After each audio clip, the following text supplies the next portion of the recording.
Yesterday, Greece mounted its biggest evacuation ever, moving thousands of men, women and children from villages and resorts on Rhodes, on the island of Rhodes, as wildfires continue to be fanned by high-speed winds.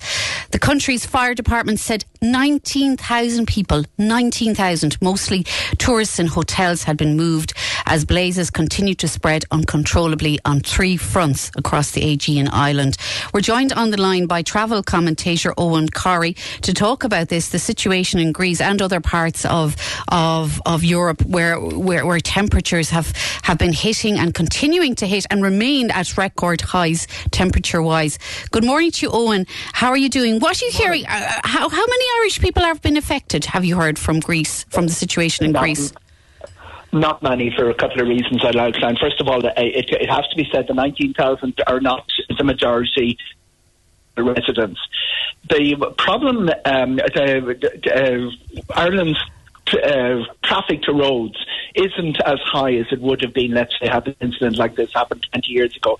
We've basically 2 flights a week. We've about 700 Irish people on the island. There's another important rider here, that the resorts and the places that some of the listeners be familiar with, Falraki was quite a boisterous resort in its day. It has a large water park now, but they're into the north of the island. The fires, Google Maps actually just shows you the technology will have the fires, the location of the fires on their maps at the moment. If anyone's going to Rhodes and is a little bit anxious, the fires are about an hour and a half drive away. So what we've seen is that the fires have affected the centre and south of the island, and there has been a couple of tour operators that operated there but they don't tend to be from Ireland, they tend to be from England. So it's a little bit of a drama on Sky News, but the impact on Ireland there isn't any really. There's a lot of inquiries to the DFO, and there's people who haven't flown out yet that are concerned about it. But we only have 2 flights a week from Dublin and 3 flights a week from Belfast, where Jet2 and EasyJet also fly. Ryanair have 2 flights a week. That flight's still scheduled to take off tomorrow. Ryanair are telling people flights are operating as normal. The big issue with one of the tourist evacuations was people left without their passports. Ryanair have a notice saying that you can get on without your travel documentation, but it's really their Manchester flights that are you're talking about there. And there is a Greek ministry desk at the airport for people who have inquiries.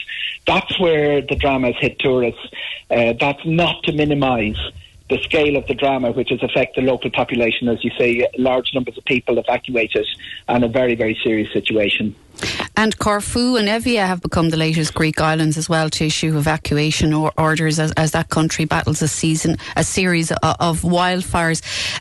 Could I ask you, in terms of tourist rights, as you were mentioning there, Ryanair and Aer Lingus are continuing flights as normal, but major travel flights firms, including TUI, have cancelled flights, while UK holiday companies have been sending planes to Rhodes to help tourists get back home.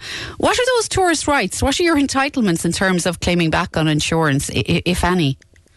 You don't have any until the Department of Foreign Affairs says it's unsafe to travel. What the Department of Foreign Affairs have been saying is it's unsafe to go into the area where the fire is, which is not quite the same thing. That doesn't give you any comeback if you want to cancel. People can, if you have asthma situations, elderly people, say, OK, I'm really concerned about this, but that will have to go to the travel insurance company, not the airline. And it also means that correspondence with medical. I know doctors have been, people coming in looking for medical certs to say they can't travel, people can't travel, that are worried about the heat and the wildfires. There aren't any Aer Lingus to Rhodes. There are to Corfu. There are 2 a week. So when the other thing is that the flights that have been cancelled, EasyJet, are all English flights that you're talking about, and the tour operators that have talked about not taking bookings. That's all. It's in English. It only concerns England. So, while as I say, it's a big drama on Sky News, it's playing out quite differently for the Irish holidaymaker, and we haven't had anything like that level of impact. So you're saying, say if somebody's booked a holiday to go to the south of Spain, where temperatures have reached record high levels as well, and if you're kind of, I think it's too hot for me now, I won't go. You basically have no rights. It's only when the Department of Foreign Affairs declares that it's a situation, issues an advisory that people shouldn't travel, that you can claim back in your insurance. Absolutely, and to put a context on this, it's the 5th anniversary of a very serious fire in Greece, which killed a lot of people in 2018. We had very serious wildfires in the end of October in 2017, and around Portugal, central Portugal, more so than the Algarve. In neither of those cases did an advisory come, don't travel, and until that happens, you're really not. It's not good. You don't have a discretionary right to cancel a flight or to not go on holidays. You will lose everything. Now, what is playing out, and this is important as well, is that travel agents, and a very small, only about 8% of people now book through a travel agent. But travel agents are in a better position, particularly when they control their own flights. When somebody comes in and is worried, and families are genuinely scared to change the date. So there are date change options, things like that, but they tend more to be on the travel agent side. Ryanair will change your date, but they'll charge you for it. There is no absolute right, because of this huge coverage this is getting in the media. There is no absolute right just to pull out of a holiday. And there is the medical grounds, as I say, which can be important for certain families and certain people, that if you have your documentation, the travel insurance, unable to travel for medical reasons. But sometimes the clause saying an event outside the holiday company's control, an act of God or a weather event, that has applied before for volcanic eruptions, things like that. So it's not clear cut that you will get, that you're in a position that you're worried, you're dealing with tremendous heat.